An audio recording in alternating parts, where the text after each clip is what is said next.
In this video, we're going to be using the texture brushes that we created in the previous video to do a value study using the contour line drawing that you're doing in the technique section. I'm going to open this one. It's an egg that I did last year as an example for students. When it opens in Photoshop, it comes in as a background layer. So double click on that and let's rename this. Let's call it line. It's going to be my line layer. Alright, we don't want to paint on the line layer, so we're going to add a new layer, pull it down. Let's call this background. Alright, and right now the background is transparent. There's nothing there. We need to fill it with something. So come down here, foreground's black, background's white. Here's your background. You're going to do Control Delete and just dump this white from the background right into there. And I pull my line back up. And now we need one more layer, and this is going to be called our value. Right, if it's a painting, I often call these paint, but we'll call this value for now. Let's see. Take your background layer and lock it. Do we want to lock the line yet? Not yet. So if we go to the value layer and use the shortcut B to get your brush tool, and you start painting, and you'll notice nothing is happening. Well, if you look over here, it is getting color, but this line layer is obscuring it. So we're going to go to the line, and we're going to add on, set it to multiply for the line. And what that's going to do is it's going to drop out the white pixels and keep the dark pixels.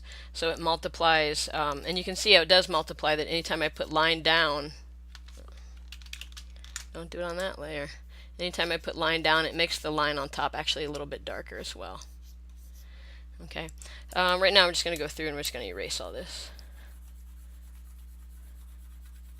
Alright, so this is my line layer. I'm going to lock it. Here's my value layer. I'm going to pick my brush.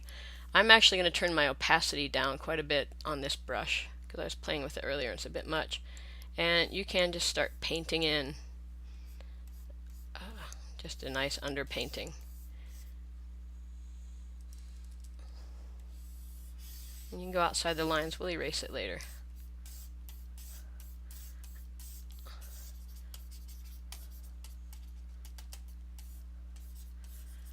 Alright, let me get that a little bit smaller.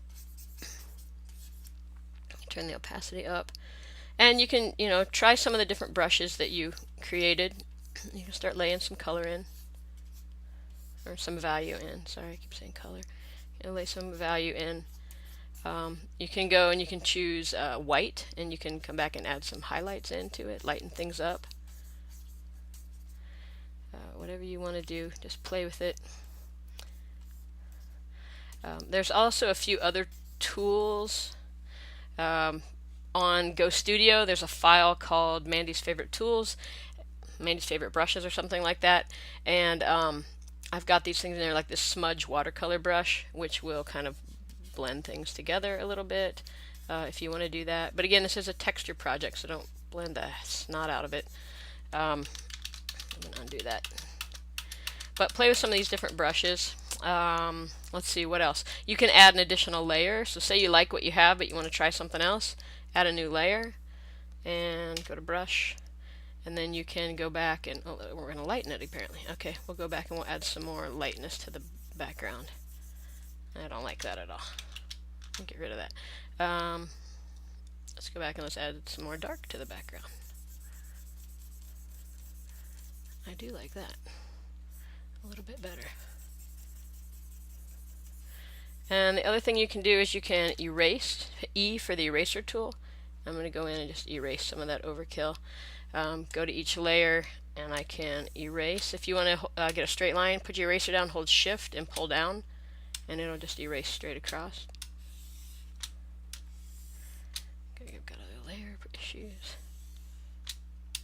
Alright, I didn't do a very good job erasing, so you do a cleaner job than I'm doing here. It's just a demonstration. So that's basically what you're going to do. Use your brushes, make a textured piece, save it as a JPEG, but keep the original Photoshop file in case you want to go back in and change it later. And as always, feel free to email me if you have any questions or hit me up in class. Good luck with this.